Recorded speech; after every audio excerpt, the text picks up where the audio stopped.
भाग्यशाली दिन है ये। विश्व में जहाँ कहीं भी गुरु शिष्य परंपरा है, आज के दिन सभी अपने अपने गुरु की पूजा करते हैं। दुनिया में या व्यवहार में जिस प्रकार अनेक प्रकार के पर्व, कोई कृष्ण के अवतार के दिन, कोई रामावतार के दिन, कभी उनका विजय पर्व विजयादशमी के दिन, कभी अयोध्या में सुहागमन पर दिवाली का दिन, अनेक प्रकार के पर्व हमारे सनातन में, हमारे धर्म में ऐसे बनाए हुए हैं। जब लोग खासकर दिनों को याद करते हैं, उस खासकर देवता को, गणेश चतुर्थी के दिन, गणेश जी का, कृष्ण जन्माष्टमी के दिन पूरे वृंदावन में धूम मची रहती है, अयोध्या में रामनवमी के दिन धूम मची रहती है। हमारे गुरु घर में श्री रामनवमी परमहंस दयाल महाराज के जन्मभूमि के दिन, उनके जन्मभूमि पर धूम मची होती है, उनके जय जयकार बनता है। ये महापुरुष जिस दिन अवतरित होते हैं उसको स्वाभाविक एक उत्सव पर मनाया जाता है, क्योंकि उनके उस आगमन से जनमानस को, जनजीवन को एक ज्योति मिलती है, एक दिशा मिलती है, ज्ञान का आलोक मिलता है। धरती जब पाप से त्रस्त होके कराहने लगती है धरती माता, तब वैसे वैसे सपूत पैदा होते हैं, जिनके पैदा होने के साथ कितनी नियति में, प्रकृति में इतनी खुशहाली छा जाती है। उसी प्रकार के उन पर्वों के श्रृंखला में ये भगवान व्यास, जो हमारी आर्ष परंपरा के आदि पुरुष हैं, वे ज्ञान के अधिष्ठाता हैं। सारे शास्त्र पुराणों को, वैदिक सूत्रों को पुराणों के माध्यम से इतना सरल करके जनजीवन के लिए इतना बड़ा साहित्य दे डाला उन्होंने। जो अपार साहित्य, पुराण, महाभारत इत्यादि जितने सदग्रंथ हैं, महाभारत है, श्रीमद् भागवत है, उनके अगाध पांडित्य का परिचय किया। और किस तरह से उन महान तपस्वी ने, उन ज्ञान के अधिष्ठाता गुरु ने उसको लिखा होगा उन दिनों में जब कोई लिखने का साधन नहीं, आज जैसा कंप्यूटर नहीं, और कितना बुद्धि पांडित्य था उनको। तो आज इस गुरु के रूप में, प्रतीक रूप में, सारे गुरुओं के गुरु हैं वे। इसलिए कृष्ण द्वैपायन व्यास के जन्मदिन आज पूर्णिमा को, आषाढ़ पूर्णिमा को हुआ था। उसी उपलक्ष्य में आज गुरु पूजा मनाई जाती है। तमाम, क्योंकि एक महान गुरु ने जन्म लिया था आज के दिन को, इसलिए आज का दिन ही बना दिया गया कि जितने जितने गुरु होते जा रहे हैं, तो परंपरा चलती आती है, गुरु के शिष्य, शिष्य के गुरु, फिर ऐसे ऐसे होते होते तो इस तरह से आज विशेष रूप से पूजन का दिन है। वृंदावन इत्यादि जगहों में, धर्म स्थानों में जहाँ जहाँ बड़े बड़े महात्माओं के आश्रम हैं, हजारों की संख्या में आज भीड़ लगी है। अपने श्री गुरुद्वारा नंदी साहिब में सवेरे से फोन आ रहा है कि 2.5-3 घंटा तो लाइन में लगे हुए हैं, तब कहीं दर्शन मिलता है। जरा सा झलक मिला और फिर आगे बढ़िए। और इस व्यवस्था के तहत कितनी भीड़ वहाँ आई हुई है। सभी गुरु महाराज के चरणों में आज ऑफिस की छुट्टी नहीं है सरकारी तौर पे, तब भी लोग दिल्ली से, पूरे हरियाणा और पंजाब से बड़े बड़े कारोबारी अपने अपने कारोबार को छोड़ के, बड़े बड़े अधिकारी अपने अपने कार्य से छुट्टी लेके और गुरु महाराज जी का दर्शन करने, वहाँ उनको फूल अर्पण करने के लिए पहुँचे हुए हैं। तो उसी परंपरा के तहत आज इस गुरु पूजा को सब जगह मनाया जा रहा है। हम भी अपने गुरुदेव की याद करने के लिए हम बैठे हैं। गुरुदेव की याद तो एक दिन नहीं, वो तो सालों भर करने का है, प्रतिदिन करने का है, पल पल करने का है, सांस सांस में करने का। कोई ऐसा नहीं कि आज ही के दिन विशेष रूप से याद किया जाए। आज तो एक बना दिया गया है, पद्धति है, लेकिन उनकी याद तो सतत बनी रहे तो तभी जीव उबर सकता है। उनकी याद गाफिल हुई, कहते हैं कि जिसदम गाफिल और उसदम काफिर। काफिर कहते हैं मुसलमानी भाषा में नास्तिक। जिसदम गाफिल हो गया, जो सांस जो है उस गुरुदेव की स्मृति से, उनकी स्मृति से जैसे डिटैच हुआ, उस समय काफिर हो गया, नास्तिक हो गया। हमारा एक पल की जहाँ तक बात है, किस तरीके से उनको याद किया जाना चाहिए। तो कहो कि दुनिया का सारा काम छोड़ के कैसे याद करेगा आदमी? अनवरत याद कैसे किया जा सकता है कि किया जा सकता है? ऐसा होता है। गोपियों की कहानी सुनते हैं, वो मट्ठा मथती थी और याद करती थी कि इससे छाछ निकलेगा तो कान्हा आएगा तो उसको खिलाऊंगी। घर में लिप कर उसको इस तरीके से बुहार के रखती थी, गली बुहारती थी कि कान्हा आएगा। खाना बनाती थी तो कान्हा को खिलाऊंगी, कुछ भी करती थी तो कान्हा को बुलाऊंगी मैं। इस तरह से सारे कर्म के साथ आर्जित तो उनका भी होता होगा, उनके भी बाल बच्चे होंगे, उनका भी परिवार होगा, लेकिन उसके साथ में रहते रहते भी वो कान्हा कान्हा कान्हा कान्हा रटती जाती थी वे। और उन गोपियों की कैसी ऊंची दशा हो गई। अब जो इस तरह से क्रिया योग में उनको उतार लेगा, उसकी तो बड़ी भारी स्थिति होनी चाहिए। कबीर जैसे इतने बड़े ज्ञानी अक्खड़ परमहंस, वे कहते हैं ये कबीर कबीर क्या रटो, चल जमुना के तीर, एक गोपीन के प्रेम पर बह गए लाख कबीर। हमारे जैसे लाख कबीर बह जाएंगे उन गोपियों के प्रेम के सामने। गए हैं उद्धव जी ज्ञान सुनाने के लिए, इस तरह से उन को प्रेम का उपालंब दिया और रानियों ने, राधिका ने। और कहते हैं अद्वैत और द्वैत की व्याख्या करने लगे उनके सामने। इस तरह से क्या देह से देह का प्यार, तो देह नास्तिक है, और इस तरह से इस प्यार का क्या महत्व है? तो लौकिक व्यापार है प्रेम का कि किसी के शरीर को शरीर से प्रेम किया जाए। तो कहते हैं कि तुमको कहाँ दिखाई पड़ता है? इधर कान्हा बने हैं श्याम मोहन की जुदाई में, राधा बनी है कान्हा की जुदाई में। कान्हा को राधा याद है, राधा को कान्हा याद। कभी तो द्वैत होता ही नहीं है हमारे बीच में, एक समय नहीं छूटते हैं। तुम ज्ञान ज्ञान उपदेश करते हुए उद्धव जी अपने ज्ञान की पोटली संभालो, ज्ञान की पोथी हाथों से फिसल जाए, कहीं बिरहाग्नि में उस ज्ञान की पोथी न जल जाए। इस ज्ञान को मत सुनाओ, तुम्हारे एक पोथी न जल जाए। और ऐसा दाना दिया राधिका ने कि तुम ज्ञान सुनाने आए हो, और वे उनके चरणों में गिरे श्री राधिका तत्पर कहा गुरु मंत्र यह पाया।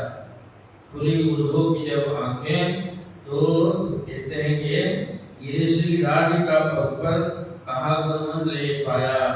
कहा है प्रेम जगत में सार और कुछ सार नहीं है, जो ज्ञान जगत में सार करके आए थे। उद्धव जैसे ज्ञानी, उद्धव गीता के नाम से है, तो वे आके कहते हैं कि उनके चरणों में गिर पड़े, ये माता तुम्हारा प्रेम धन्य है और प्रेम ही धन्य है। इस तरह से प्यार किया उन्होंने। तो प्यार तो सदगुरु तो ज्ञान के जन्मदाता है। एक माता पिता होते हैं, उनका भी ऋण होता है, उन्होंने शरीर पैदा किया है। और आदमी जो है 2 बार जन्म लेता है, बेजन्मा कहा जाता है। द्विज संस्कार जैसे होता है, तो दूसरा जन्म होता है, एक जन्म माँ के गर्भ से होता है और दूसरा जन्म गुरु के गर्भ से होता है। गुरु जब मंत्र की फूंक मारता है कान में, तो उस समय दूसरा जन्म होता है। दूसरा वो जन्म कौन सा? जो भीतर का आध्यात्मिक जन्म है, रूहानी जन्म है, हमारी चेतना को प्रबुद्ध करता है। माता तो शरीर का पोषण करती, शरीर सुख रहे, चिकना रहे, बहुत ऐसा रहे वैसा रहे, खिलाती है, पहलाती है, सब करती है वो। लेकिन माता को हमारी रूह की चिंता नहीं होती, हमारी रूह कितना उन्नत होगी और आंतरिक तौर पर कितने आध्यात्मिक हो सकेंगे। इस शरीर तो उस रूह का वाहन है। तो वाहन को तो मान लिया जाए, ठीक है, गाड़ी को धोया जाए तो सफाई की जाए, सब कुछ की जाए, लेकिन केवल सफाई की जाए नहीं, गाड़ी सवारी करने के लिए। उसी तरह से शरीर को संभाला जाए, इसकी हिफाजत की जाए। माँ ने बचपन से जब तक करने लायक था तब तक किया, और अब हमको करना है तो शरीर को दिन भर नहलाते हैं, तरह तरह से खिलाते हैं, कपड़े पहनाते हैं, श्रृंगार करते हैं, सब कुछ करते हैं। लेकिन उसके बाद में यदि वह नहीं करते जो करना चाहिए मुझे, जो भीतर में गुरु ने ज्ञान के उद्देश्य के रूप में दिया है, उसको नहीं करते तो सब बेकार। ऐसी मूर्खता है, गाड़ी खड़ी रहे और रात दिन उसकी वैसे ही सफाई मुश्किल रहा जाए, उसको सवारी नहीं की जाए। उसी तरह से शरीर ये वाहन है, इसके अंदर में गुरु महाराज ने दीक्षा लेते वक्त में मंत्र की फूंक मारी। वह मंत्र क्या था? ये सो हम जन्म में सिखाया गया कि तुम तो अमुक जाति के हो, अमुक माता पिता तुम्हारे जन्म देने वाले हैं, अमुक गांव के हो, अमुक व्यापारी हो, अमुक ये हो, ये सिखाया गया। झूठों के बीच में झूठा सिखा दिया गया। ये अब तू नहीं मैं, वही रहते थे तो वही बन के रह जाते। ये घर मेरा होता तो इसी घर में सब दिन रहना चाहिए था, अमर हो जाके रहते हैं। तो जो कुछ सिखाया गया मुझे भी, जब मेरा नाम धरा दिया, नाम भी झूठा है। पिछले कितने जन्म लिया मैंने, उस सब जन्मों में नाम पड़ा होगा, तो किस जन्म का नाम? जब से ये शरीर 30 साल 40 साल 50 साल 60 साल पहले पैदा हुआ है तब से नाम धराया है, और मरेंगे उसी वक्त नाम बताए गए हो जाए। महाराज जी बड़े अच्छे तरीके से समझाते थे कि यदि ट्रेन में जो यात्री है उससे पूछा जाए कि अपना एड्रेस जरा बता दीजिए, क्या बताएगा? अमुक अप और अमुक डाउन ट्रेन के इस बर्थ में और इस बर्थ नंबर पर इस कोच में मेरा पता है, लिख लो। ये पता है तुम्हारा? थोड़ी देर के लिए, जब तक के लिए टिकट बुक है तब तक के लिए पता है, पता बदल जाएगा, उतरते ही बदल जाएगा। उसी तरह से अभी तक जो नाम बताते हैं, अपना जो परिचय बताते हैं, जो पता बताते हैं, पता झूठा पता, क्योंकि झूठे लोगों ने उनको सिखाया। सब झूठे व्यापार में माँ बाप में नाम धरने वाले थे, उनका नाम भी खत्म हो गया, कोई भी चले गए। हमारा नाम धर दिया, झूठा बन गया, और ये भी नाम मिट जाएगा हमारा, तो फिर ये नाम तो नाम नहीं हुआ। नाम जो शाश्वत नाम है, और जो सदगुरु पुकारता है, सदगुरु नाम देता है और वो कहता है कि तुम वह हो या नहीं हो। जो सोहम मंत्र डाला गया है कान में, मतलब तुम वह हो, ये नहीं हो। और माता पिता ने सिखाया ये है। कहा जाता है कि बच्चे को यदि ठंडक में सवेरा हुआ तो माँ थपकी देके जगना भी चाहेगा तो उसको सुला देगी, और गुरु सोया भी रहेगा तो उसको जगा देगा। कहा बेटा ये जगने सोने के लिए शरीर नहीं मिला, उठो भजन करो, ब्रह्म मुहूर्त का समय है, आसन मान के और ध्यान करो, भजन करो, भजन करो, भजन करो। ये गुरु है जो सोए से जगाता है, और माता का प्यार सोए जगह से सुला देती है। इसलिए कहा माता से हरि 100 गुना, हरि से 100 गुरुदेव, प्यार करें अवगुण हरें चरण दास सुखदेव। वे प्यार भी करते हैं और प्यार करके बिगाड़ नहीं देते। दुनिया का प्यार तो बिगाड़ देने वाला है, उनको संसारी बना देने वाला है, और गुरु का प्यार उबार देने वाला है। तो वो कहते हैं ये माता से हरि 100 गुना, हरि से 100 गुरुदेव। बाबा कबीर ने बड़ी महिमा गाई है गुरु की। कहते हैं गुरु कुम्हार कुंभ है, गढ़ गढ़ काढ़े कोट, और भीतर हाथ सहार दे बाहर बाहर छोड़। गुरु कुम्भकार की तरह से, जैसे घड़ा बनाता है कुम्हार, वो कुम्हार की तरह से भीतर में हाथ दे देता है, और ऊपर थपकी से उसका टेढ़ा टेढ़ा जो है उसको गोल बनाता है, उसको ठोक ठोक के भीतर में हाथ नहीं दे और ऐसे ही मार दे तो बैठ जाएगा, घड़ा बनेगा नहीं। वो भीतर का हाथ सहारा देता है और उसको चोटें मारता है। गुरु लोग भी और वो इस तरीके से भीतर से चोट मारते हैं। एक दुलार खाली नहीं करके बिगाड़ नहीं लेते हुए, ये ऐसा प्यार करते हैं कि बिगड़े भी नहीं और ये बन भी जाए। तो भीतर से आज सहार दे, बाहर से चोट लेते हैं। तो ये गुरु महाराज जी की महिमा इसलिए इतनी गाई गई है। अब उनका तो कहते हैं शुक्र हक अदा होए कि न एक जुबान से, अगर है तौफीक तो हर दिल में जुबान पैदा कर। अगर अपने सदगुरु का एहसान पैदा करना है तो दुनिया के जितने दिल दिखाई पड़ता है उससे अपने गुरु का जय जयकार और उनकी महिमा गवा दे, तब तो गुरुमुख हुआ, तब तो गुरु जी का चेला हुआ। उनके शुक्रिया इस रूप में अदा की जाएगी कि महाराज हम गुड़ खाने वाला, यदि किसी दुकान पे अच्छी मिठाई खाने वाला 10 आदमी को बता दिया कि वहाँ की मिठाई बड़ी अच्छी होती है, तो यदि सदगुरु से कार्य मन है, हमारा मन महसूस करता है कि उनके कृपा से क्या कर दिया उन्होंने, क्या बना दिया उन्होंने, क्या दृष्टि दे दी। महाराज कहते थे कि देखो ये मैं आशीर्वाद देकर मैं धनी बना दूं। लोग मांगते हैं कि मुझे ये रोग है, मुझे रोग मुक्त कर दीजिए, मैं निर्धन हूँ मुझे धनी कर दीजिए, मुझे ऐश्वर्यवान बना दीजिए, ऐसे लोग मांगा करते हैं। यदि मैं दे भी दूंगा, कितना ऐश्वर्य दे दूंगा तो फिर कर तो मांगोगे। आज बीमारी का करके तो मांग रहे हो, अगर दूसरा लोग लगेगा फिर मांगने आ जाओगे, मांगते रहोगे कब तक से। इसलिए मैं तो तुम्हें ऐसा बना देना चाहता हूँ कि मांगना तुम्हारा छूट जाए। भीख मंगी मत करो, तुम देने वाले बन जाओ, तुमको दाता बना दूं मैं, तुम आशीर्वाद देने लोग इसके लायक बना दो। उन्होंने तो ये ज्ञान सिखाया है, ये तुम मांगने वाले नहीं, तुम देने वाले बनो तुम, और ऐसा ज्ञान सिखाया। तो सदगुरु का उपकार मतलब कितना कितना कितना दिया जा सकता है, जिन्होंने वो दृष्टि दे दी। बहुत मुझे ऐसा लगता है गुरु महाराज जी ने ये दिया, ये देना तो कुछ नहीं है, ये तो ऐसे कि लौकिकता में भी लोगों को बहुत सारे हो जाया करते हैं। ऐश्वर्य जो उन्होंने दिया वो बड़ा अनुभव है, और वो कहा है बड़ा गुप्त है भीतर में। एक दृष्टि जागृत कर दी, जो दृष्टि ब्लंट पड़ी हुई थी, मूंदी पड़ी हुई थी, उन्होंने वो दृष्टि दे दी कि संसार को देखो, गौर से देखो, ये क्या है जिसको सत्य मान बैठे हो, ये झूठा है, एक भ्रम है, ये स्वप्न है संसार। ये दृष्टि दी गुरु ने, और फिर इसके बीच में इस तरह से रहो भी, इस तरह से इसके साथ निपटो कि बिल्कुल लगे कि सही मानो और भीतर से उचाट होकर जियो। तुम इसको पकड़ो, छोड़ के पकड़ो, भीतर से छोड़े रहो, पकड़े हुए हो। जिस चीज को पकड़े हुए हो उसको छोड़ने की ताकत नहीं है, तो तुम पकड़ने का अधिकारी नहीं हो। ये दुख दुनिया तुम्हें पग पर दुखी करेगी। इसलिए जो पकड़ने की चीज है वो सदगुरु का ज्ञान है, जो उन्होंने उपदेश दिया है, जो दीक्षा दी है, जो ज्ञान दिया है।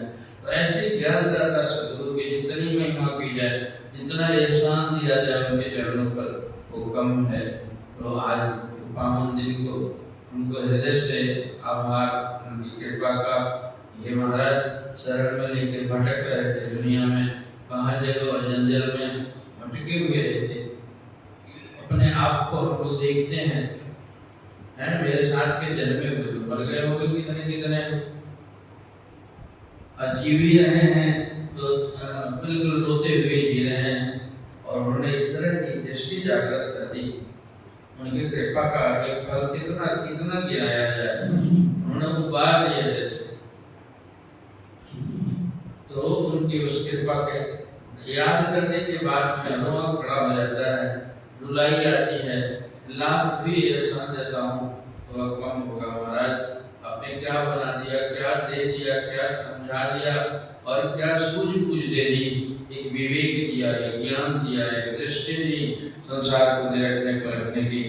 ये उनकी कृपा की दुहाई है। आज के इस पावन दिन पर सारी ही दुनिया के लोग पूजा कर रहे हैं, हम भी पूजा करते हैं। मानसिक पूजा करें उनके चरणों में और उनसे ज्ञान की भीख मांगे। ये दाता संसार को दृष्टि दी, और आप तो अमर पुरुष हैं, आपका शरीर जाता आता नहीं है, आप ज्ञान रूप में आज भी हमारे भीतर में हैं, हर वक्त हैं, सोए में, जगे में, देश में, विदेश में, सब जगह आप ही आप मेरे साथ साथ चल रहे हो, मेरे अंग संग चल रहे हो और आपको उपस्थिति का एहसास करता हुआ मैं जी रहा हूँ, मैं चल रहा हूँ। जगाया आपने है सोए से। बाबा कभी गए जब बच्चे थे जब, तो अपने गुरु से दीक्षा लेने गए, तो उन्होंने रामानंद जी ने उस समय जातियों का बड़ा बखेड़ा था, उन्होंने कह दिया कि तो जुलाहा वगैरह में पैदा हुआ है, पैदा तो नहीं हुए थे, पाले गए हो, इसलिए मैं तो दुलारे को दीक्षा नहीं दूंगा। और वो सच्चे जिज्ञासु थे। अब वो जनक विजयी नानका सुखदेव भय कबीर, ये नानक जो है जनक के अवतार था और सुखदेव के मुनि के अवतार थे जनक कबीर, और उतने बड़े अवतारी पुरुष भी गुरु करने गए। इतनी महिमा है गुरु तत्व की कि तमाम बड़े बड़े लोगों ने गुरु किया, जो जिनको भगवान का साक्षात्कार हो गया। प्रत्यक्ष रामकृष्ण परमहंस काली से बात करते थे और तब भी उनको वो न्यामका जो थे नागा तोतापुरी जी, वो गए वहाँ पर और वो उनके नजदीक में थे, तो ये मिलने जाते थे। ये पुजारी पंडित थे वहाँ, और वहाँ जाके उस नागा के पास में, महाराज के पास में प्रणाम करते थे। वार्तालाप से उनको लगा तो कि बड़ा उच्च कोटि का ये पात्र है। तो उन्होंने कहा कि तुमने गुरु किया है। कहा गुरु की क्या जरूरत, मैं तो काली को मानता हूँ और काली मेरी सब कुछ है। कहा कि नहीं, फिर भी जरूरत है, तुम दीक्षा ले लो अद्वैत ज्ञान की। उन्होंने कहा कि ठीक है, उससे पूछता हूँ माता से जाके। और उन्होंने ऐसे रूबरू बात होती थी उनसे, और काली माता से जाके पूछे कि माँ, वो बनारस से वो नागा साधु आया था, कहते दीक्षा ले लो। कहते हाँ ले लो, तुम्हारे ही लिए उसको बुलाया गया है। कहे कि तुमको मिलने के बाद भी गुरु करना जरूरी रहता है। कहा हाँ, तब भी जरूरी रहता है। कुल बन जाता है, लेकिन जब तक फीता नेताजी नहीं काटते हैं, मंत्री जी नहीं काटते हैं, तब तक उसको नहीं माना जाता है। और सारा मदद किया मजदूरों ने, उसमें बनाया मजदूरों ने, मेहनत की सबने, पैसे कितने लगे, लेकिन उद्घाटनकर्ता का नाम लिखा जाता है उसके ऊपर, महावीर का मुख्यमंत्री ने इसका उद्घाटन किया। उसी तरह से उस ज्ञान के उद्घाटनकर्ता बेशक गुरुदेव हैं।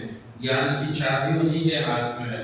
सारा शास्त्र जो है उसमें सब कुछ भरा हुआ है, लेकिन शास्त्र बनाने वाले ने उसकी चाबी गुरु के हाथ में दे दी।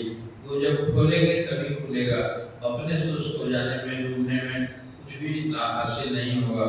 तो सदगुरु के हाथ में चाबी दी गई है। बड़े बड़े हुए लोग, तो इस तरह से नागा उनको रामकृष्ण परमहंस ने उनसे दीक्षा ली है, तब उनको तत्व ज्ञान हुआ। कहते हैं कि एक माँ और एक मैं, ये द्वैत बना हुआ है, और अद्वैत इससे पूछा है, इससे आगे चले जाओ, और माँ को भी पृथ्वी से हटा दो, काट दो। उन्होंने उसका अभ्यास कराया, और 3-4 दिनों के प्रैक्टिस कराने से उनको निर्विकल्प समाधि लग गई। समाधि की स्थिति है, सविकल्प समाधि है। इष्ट को मानने वाला, सगुण का उपासना करने वाला, उसके ध्यान में वह सगुण तत्व जो है महा ज्योतिर्मय स्वरूप के रूप में प्रकट होकर उसको तब समाधि हो जाता है, बाह्य भाव खत्म हो जाता है, और वही समाधि उससे भी आगे जाके एकदम शून्य हो जाए, बिल्कुल संकल्प विकल्प रहे ही नहीं। महाराज जी कहते थे संकल्प विकल्प की आत्यंतिक निवृत्ति को मोक्ष कहते हैं। वह मोक्ष पद का अधिकारी बनता है। मुक्तियों में लिखा हुआ साजुज्य, सालोक्य, सामीप्य और साजुज्य मुक्ति। ये कैवल्य मुक्ति जो है वह सबको सबसे ऊंची मुक्ति का अधिकारी होता है। एक तो इसकी पूजा करते करते सारूप उनके रूप उनको ग्रहण कर लेता है, उनका ध्यान उपासना से वैसे आ जाता है।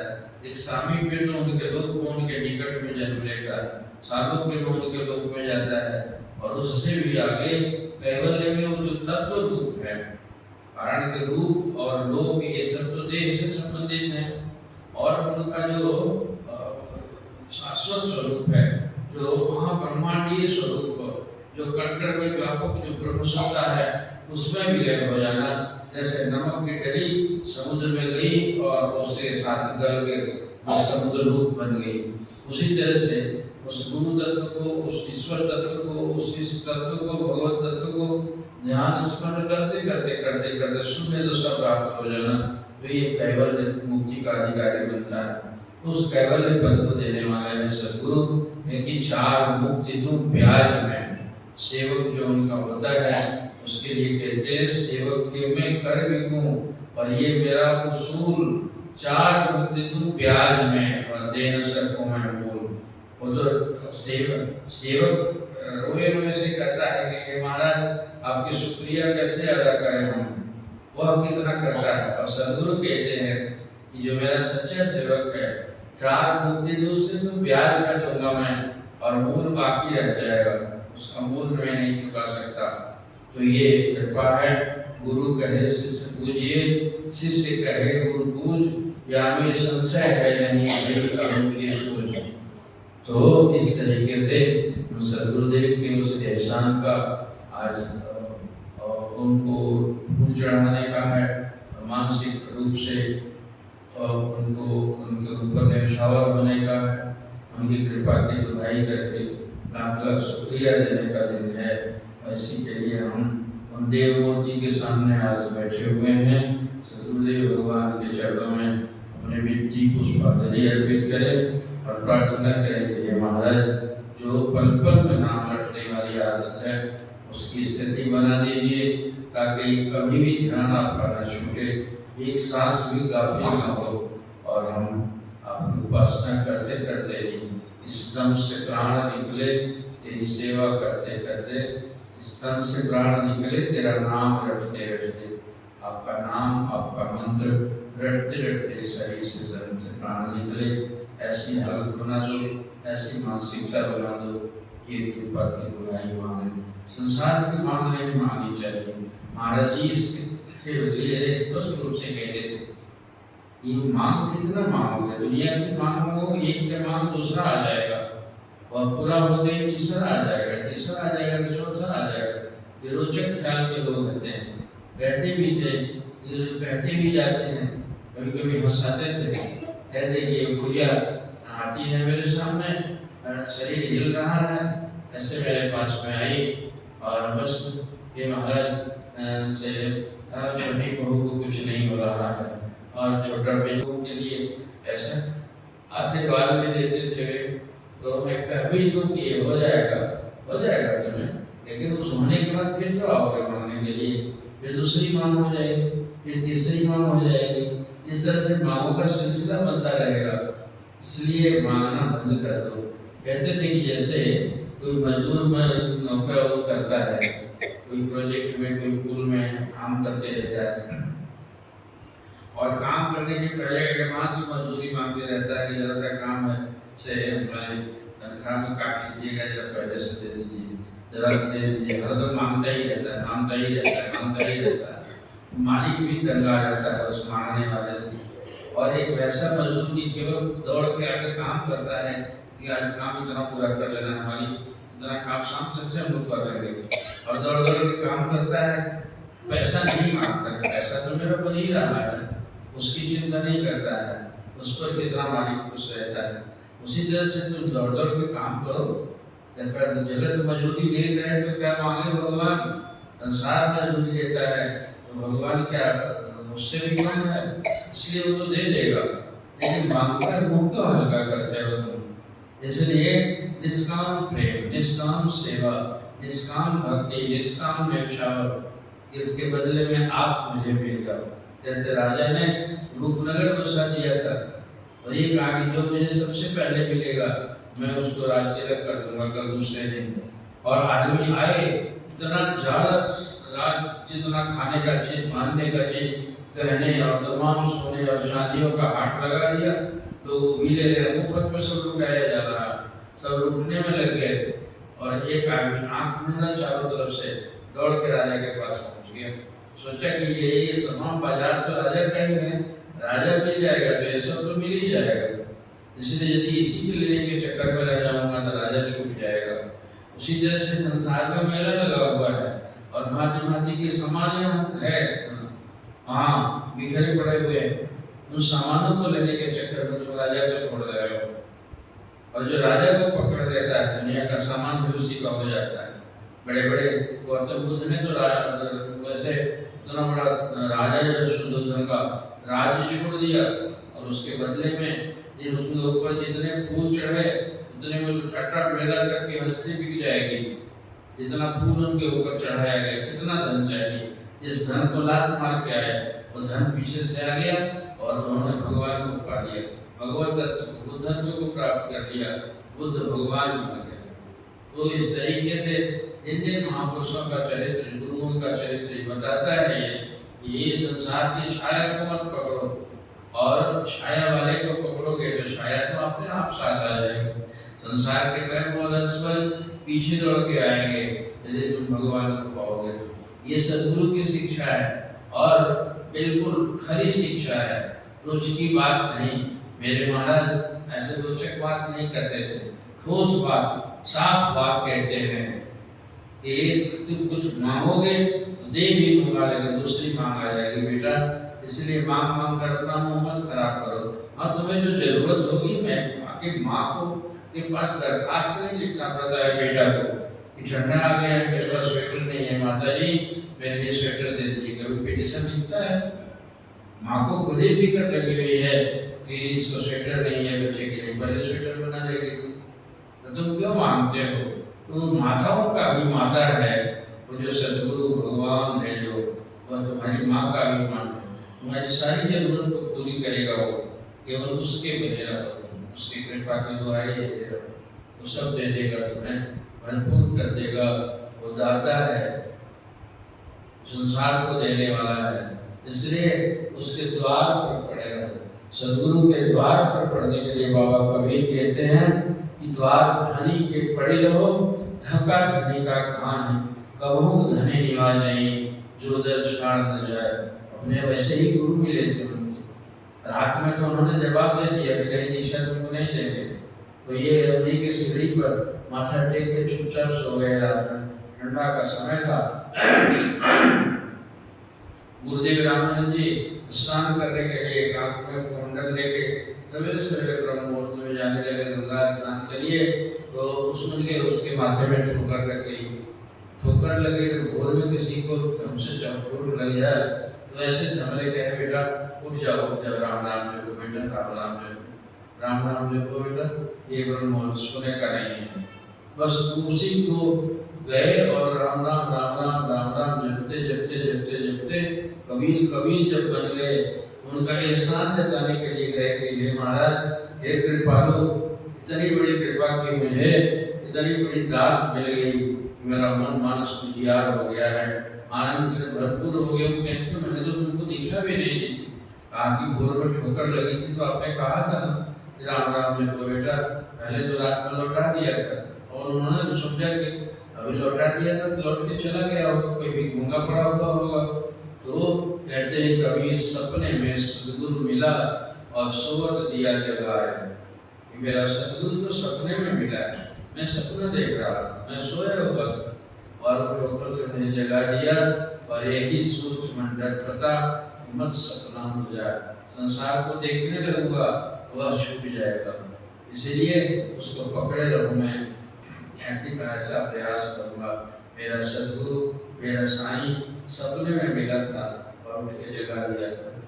कितने कितने बड़े हुए लोग, जो बने हुए लोग होते हैं, उनको ऐसे ही उनको बाबा नानक के लिए कहते हैं, वो बनिया के लड़के थे और पैसा दे दिया सामान घर वालों ने, ये लड़का जवान हो गया है बेटा, और जाओ अच्छा अच्छा सामान का लिस्ट दे दिया, धनिया इतना, नमक इतना, ये इतना, और देखना ठगा मत जाना, छोटा सौदा मत लाना, खरा सौदा ले आना, और चले गए। तो एक संत का प्रवचन हो रहा था, प्रवचन में महात्मा जी बोल रहे थे कि भाई दुनिया का मेला लगा हुआ है, इस मेले में बहुत छोटा सामान आ गया है, इसलिए सावधान, हर भगवान नाम का खरा सौदा लेना, खरा सौदा लेना, खरा सौदा लेना, भगवान नाम का सौदा लेना, छोटा सौदा मत ले नाम का, कि सौदे करोगे सौदा तो नष्ट हो जाएगा, यहाँ रहते रहते तुम्हारे। अब वो खराब कपड़े जो बोल रहे थे, अब उसने समझा कि हमारे पापा ने तो कहा है खरा खरा सौदा लाने के लिए वहाँ चले गए। सत्संग खत्म हुआ, लोग बड़े बड़े लोग सुन कर रहे थे, अच्छे महात्मा थे वे, जाके बोले कि महाराज वो खरा सौदा हमको भी चाहिए। उन्होंने सोचा कि दीक्षा लेने को कहता होगा ये, कारण को खरा सौदा का मतलब तो भगवान नाम का सौदा चाह रहे थे। तो उनको फिर आगे ठीक है लोग खोल लो और दीक्षा दे दी उसको। दीक्षा देने के बाद पैसा कहा कि पापा को पैसा मिला, सौदा तो आपने दे दिया, ये ले लीजिए कहे। तो महात्मा सोचे कि क्या करूँगा, पैसा वहाँ दे दो, भंडारा में जाके भंडारा करने का छोड़ जाएगा, और दे दिया और खुशी से एकदम चला गया घर लौट के। लोग कहे कि क्या हुआ, सामान नहीं ले आया, आगे ले आया, बहुत खरा सौदा ले आया। कहे कि सामान है कहाँ, दुकानदारी के लिए सामान मांगे। कहे कि आप चिंता मत कीजिए, आप कहे थे ना खरा सौदा लेने, तो खरा सौदा मैंने एक संत से लिया है। दूसरे लोग कहते तो जरा विश्वास नहीं भी होता, महात्मा थे तो झूठ नहीं बोलेंगे, इसलिए उन्होंने खरा सौदा लिया है। और माँ बाप वहाँ से घर वाले सोचे कि पागल कहाँ पैसा दे के आ गया साधु को किसी को जाके, अब ये दुकानदारी चलेगी इस तरीके से। उनको लगी थप्पड़ लगने, लेकिन विश्वास कितना पक्का था उस लड़के का। कहते हैं कि वे महात्मा थे, वे संत थे, वे गुरु थे, वे सौदा दिए होंगे सो ठीक दिए होंगे, आप लोग मांगिए भले। और कहेगी नालायक को इसको गैस पर चलाने के लिए भेज दो, जो इस तरह से घर उजाड़ देगा, कहाँ जाके ठगा के आ गए। लोग कहते हैं ठगा के आ गया, गाँव घर के लोग सारे लोग सबसे बेवकूफ बनाया जा रहा है। देखो पैसा दिए और खरा सौदा करता कि मिल भी गया और सौदा कुछ लिया ही नहीं। तो खरा सौदा गुप्त रखने को कहा है गुरु ने, इसलिए दिया है। सचमुच वो ठगे नहीं होंगे हमको, और वो विश्वास को कहे जा रहे हैं। एक पूर्व जन्म के ज्ञानी थे वे, उनके अंदर में जैसे फूंक लगी सदगुरु की, तो जागृत हो गए। और उसके बाद गाय दे दिए गए कि जाके चराओ, और गाय चराने को भेज दिया कि गाय चराओ, तुम व्यापार नहीं कर पाओगे, तुम आज से दुकानदारी छोड़ दो। और उनको गाय लेके गए, तब गाय चराने चले गए। वहाँ एक पेड़ के नीचे बैठ के सोचने लगी, गुरुजी ने कहा था ऐसे आसन लगा के और इस तरह से अपने ध्यान वृत्ति को एकाग्र करके इस तरह से प्रवचन ये करो, तो तुमको श्रुति उठ जाएगी, तो ये आनंद आएगा, तो ऐसे समाधि लगेगी। जो कुछ भी समझाया उन्होंने, तो कहा कि जरा खरा सौदा को टेस्ट कर लेते हैं। तो जैसे ही बैठा वो बैठते ही प्रज्ञा ऊपर चढ़ गई, सोची और एकदम समाधि में चले गए। गाय तब तक किसी किसान के खेत में जाकर चलने लगे, उसका खेत बर्बाद कर दिया सारा। अब खेत जब किसान आया, देखा कहा किसकी गाय है, ये चरवाहा कहाँ गया। गायों को भगाने के बाद आया चरवाहे के पास, देखा आंख मूंदे बैठा है ढोंगी, हमारा खेत चला दिया। देख के आंख मूंदने का बहाना करता, उन्होंने मारा थप्पड़ और कान पकड़ के बैठा। जैसे उसने घबरा के कहा क्या हुआ भाई, क्या बिगाड़े। उनको गुरु द्वारा दिया हुआ सच्चा सौदा को परख रहे थे, तो कहे कि सच्चा सौदा चलो बताता हूँ। कान पकड़ के ले गए, हमारा खेत सब नष्ट हो गया। तो उनको लगा कि हाँ इतना बड़ा अपराध हो गया हमसे, मेरी गाय चल गई, कहाँ चली। और वहाँ जब खेत पर ले गए तो चली हुई देख के आया था किसान, सारा खेत की फसल का बाली से काट के नहीं कर दिया। जैसे ही वहाँ गए आंखों से देखने लगे, किधर चली गए, और इधर आंख मारे सारे फसल फिर आने लगी। कहने लगे बिगाड़ हमको तुम जगा भी दिया और कुछ तो तुम्हारा नहीं हुआ। वो कहते कि तुम जादूगर है क्या, अभी तो सारे नष्ट हो गए थे और तुरंत देख रहा हूँ कि फिर फसल लहराने लगी। अंत में कहे कि क्या ऐसा सच बता रहे हो, आप यहाँ बता रहे हैं गाय चल गई थी, तुम्हारे आने से सब ये हो गया। एकदम कृपा के मारे जो आज एहसान की बात कर रहे हैं, वे कितना आनंद दिया है सदगुरुदेव। जो बाप मार गए, घर वाले पीट गए हमको, और मुझे नहीं विश्वास हो रहा था, हमें विश्वास हुआ अपने, और मुझे इसके लायक बना दिया कि बड़े हुए पर ताकूंगा तो जी जाएगा वो, और फसल चली हुई भी हमसे हरियाली हो जाएगी।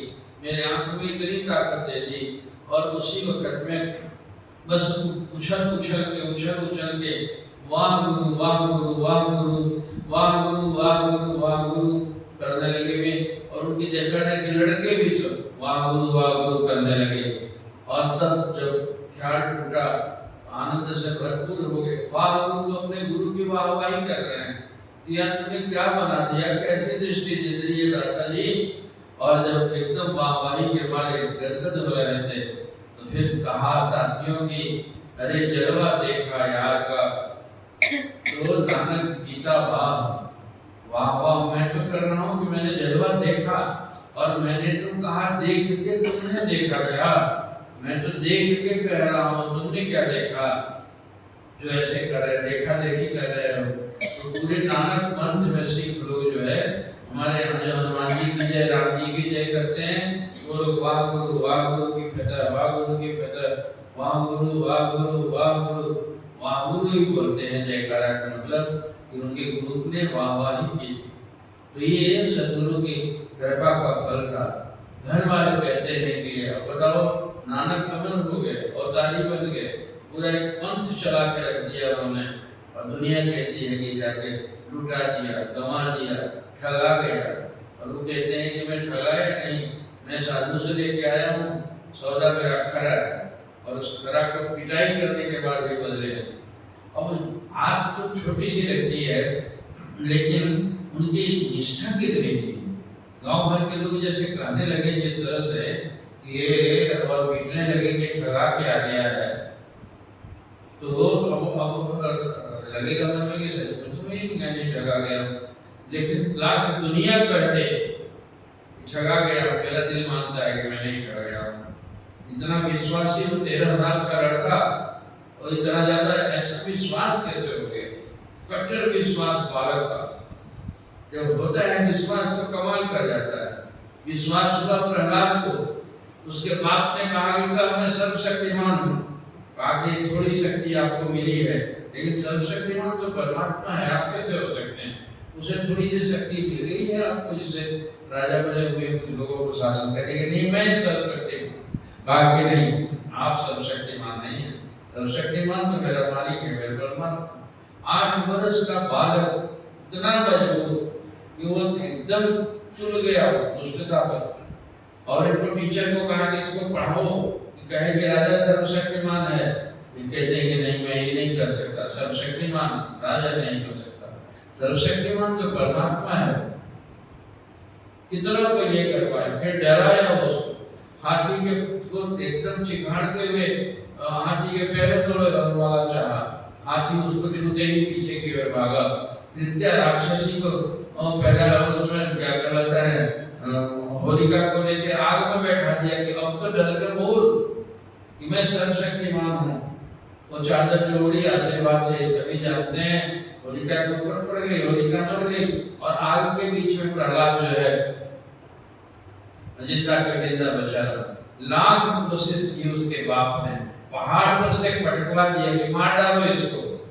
सारी दुनिया में जो सर्वशक्तिमान कहती है, रावण जैसा उसका तो अवतार ही हुआ था, और सारी दुनिया में जो सर्वशक्तिमान कहती मेरा बेटा ही नहीं मुझे कहता है, इसको मार डालो। उसको हर तरह से टॉर्चर किया, लेकिन अंततः लाल करके कहा कि इससे बात मेरे सामने बैठा रहा, एकदम आग जैसा लाल खंभे से कहा क्या देख तेरा भगवान इसमें भी है? कहते कि हाँ मुझ में भी है, तुझ में भी है, खड़ग में भी है, और खंभ में भी है, सब जगह है, सब में व्यापे राम। आगे ठहर तेरा राम दिखाता हूँ मैं। और जैसे बांधने को चला तो खंभा फटा और उससे सिंहावतार हो गया, और भगवान ने फाड़ दिया 2 टुकड़े कलेजी को फाड़ के, और इस तरीके से उसको चिखाड़ने लगे। इतनी शक्ति लेके आए हुए थे जैसे ब्रह्मांड को उलट के रख देंगे। उनके बच्चे पर आतताई ने इस तरह से दुष्टता की थी, उससे इतना क्रोध में आए भगवान नृसिंह का अवतार हुआ है कि सारे दिग्गज डोल पड़ा, अब क्या करेंगे? इस गुस्से को शांत करने के लिए लगता है कि पृथ्वी को ही उलट देंगे। सारे देवता प्रार्थना करने लगे कि प्रभु इनके चलते पूरी धरती को मत नष्ट कीजिए। तब लोगों ने सोचा, देवताओं ने कि क्या किया जाए, जिस बच्चे के लिए इतना क्रोधित हुए हैं, कुपित हुए हैं, उसी बच्चे को आगे कर दिया जाए। हम लोग यदि अभी जाएंगे तो इस क्रोध में सबको नष्ट कर देंगे।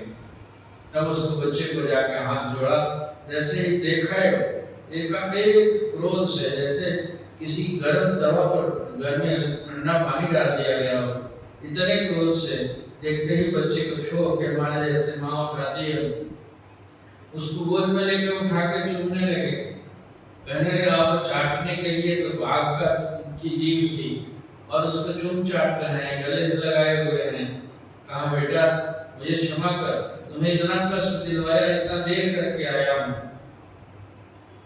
तब उसने कहा कि हे महाराज, उन्होंने कहा कि अब तो कुछ मांग ले मुझसे, जो मांगेगा सो दे दूंगा, लेकिन अब तो क्या कीजिएगा, राज्य और संपदा तो मेरे बाप की है, वो तो मर गया, उसका तो वैसे ही अधिकारी हो जाऊंगा मैं, और आपकी गोद मिल गई जिसके लिए ऋषि मुनि इतना दिन तप करते हैं, तब उनकी गोद मिलती है, और उनकी गोद मिली, अब इससे बड़ी चीज और क्या हो सकती है। तब भी कहते नहीं कुछ मांग ले, कुछ मांग ले, कुछ मांग ले कहते हैं। प्रहलाद भक्त कहता है कि हे महाराज, मेरे बाप ने जन्म तो दिया है, कम से कम इस शरीर को तब ना आपको देख रहा हूँ, वो आंख मेरा अंग सब उसका ही दिया हुआ है ना, इसलिए उसने आपको बहुत गालियां दी, आपके लिए बहुत दुष्नाम किया है, आपका नाम पुकारा है, आपको उसकी सजा मत दीजिएगा, उसको क्षमा कर दीजिएगा।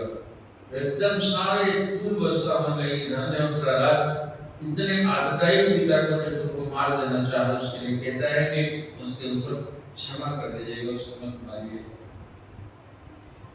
तो इस तरह का कट्टरता, जैसे नानक का कट्टरता थी, वैसे प्रहलाद की कट्टरता थी, मीरा की कट्टरता थी। राजरानी मेवाड़ की छत्रानी राजघराने की, और घुघुर बांध मेरा नाची है, कोई नर्तकी थी, थोड़े नाच रहे थे, और समाज के बीच में नाचने लगे। लोग कहे मेरा भाई बावरी, सास कहे गुण नाची रे, गालियां दी, और कितना उसके देवर ने उसी प्रहलाद की तरह से कि हमारी प्रतिष्ठा में ये करा दिया, उसको बहुत टॉर्चर किया गया है मीरा को। और उसके बाद भी मेरे तो गिरधर की बात दूसरों में कोई, भाई छोड़ा, बंधु छोड़ा, छोड़ा सगा छोड़ी, और साधु संग बैठ बैठ लोग लाज कोई, मेरे तो गिरधर को बात दूसरों में कोई। और उसका तन में रटती रही। मीरा ने कृष्ण का दर्शन किया। तो जिनको भी भगवान मिलते हैं, फूलों विश्वास के साथ में परमात्मा से कुछ नहीं मिल पाता है। विश्वास पक्का होना चाहिए, चट्टानी विश्वास होना चाहिए, कट्टर होना चाहिए। फेंक दो आंखें निकाल के दो, जो दूसरों को उठाओ निगाहें, लाख मिले तुमसे बढ़ के, पर तुम्ही को चाहे और तुम्ही को सराहें। प्राण रहे जब लौ तन में, हम प्रीति की रीत सदा ही निभाएं। इस प्रतिज्ञा के साथ में, इस कट्टरता के साथ में सदगुरु की उपासना, भगवान की उपासना की जाती है। और इतने कट्टर नानक हुए, इतने कट्टर प्रहलाद हुए, तमाम भक्तों की श्रृंखलाएं हैं। लोक से ऊपर तो जाना ही पड़ेगा, लोक के स्मरण से, तभी परमात्मा को प्रसन्न किया जा सकता है, उसे कुछ पाया जा सकता है। तो आज के पावन दिन को अपने गुरु महाराज जी के उस संबंध को बिल्कुल कट्टरता से लोग देखते हैं, तो उनके पास जा रहा तो कुछ नहीं बोला, चलो ना उन बाबा के पास में, हम तो गए और मालो माल हो गए हैं, और आदमी मन ढुलक जाएगा उधर। महाराज सुनाते थे ना कि बकरा किसी को ससुराल से मिला और 4 ठो चक्का जो सोचे कि यार बड़ा तगड़ा ही ले जाता है, इससे किसी तरह छीना जाए, तो दिन के समय छीनेंगे तो भैया हो जाएगा। तो चारों साथ मिल पर बैठ गए और देखते ही कहते कि भाई बहुत बढ़िया कुत्ता लेके आ रहे हो, कहाँ मिला है कुत्ता इतना अच्छा? अब कुत्ता है दिखाई नहीं पड़ता है, तो ससुराल में मिला है। अगर हाँ कुत्ता नहीं पहचान में आता है, जाओ जाओ, बेवकूफ बना दिया गया ससुराल में। दूसरी जगह गए तो भी कहा गया है ये तो इतना बढ़िया कुत्ता है यार, कुछ पैसा लेके दे दो हमको। आगे कुत्ता है, नीचे ऊपर ताको ठीक से ना, बकरा है बकरा, आगे बकरा नहीं पहचान में आता है, जाओ जाओ बोले। तीसरी जगह गए तो भी कहा आगे कुकुर है, दे दो हमको। चौथा जगह जब कहा तो सोचा कि लगे खुला अभी यही कर रहे हैं कि ये सच में कुत्ते हैं क्या, ये कुत्ता क्या करेंगे ले जाके, और फेंक दिया गया।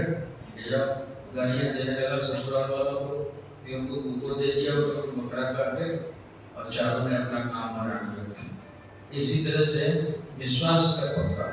मैं स्कूल में बचपन में सब इंस्पेक्टर आते थे पहले, उसमें इंस्पेक्टर साहब का बड़ा रूप होता था, एकदम लड़के टीचर सब अलर्ट हो जाते थे, बड़ा पावर होता था इंस्पेक्टर को।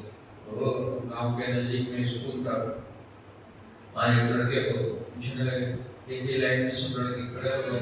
इंस्पेक्टर साहब पूछे किसी लड़के से, अरे बकरी को क्या कटाना होता है? कहा जी 4। आपके मोड़े को ना 4 नहीं, आज तक बकरी नहीं देखा है क्या? कहा कि अरे मास्टर साहब ये कौन क्लास पढ़ता है? तो कहता है तीसरे में पढ़ता है। कहा कि 2 क्लास पीछे कीजिए, बेवकूफ का नाम काटिए, तो पीछे कीजिए। इसकी ये भी नहीं पता है बकरी को क्या कटाना होता है।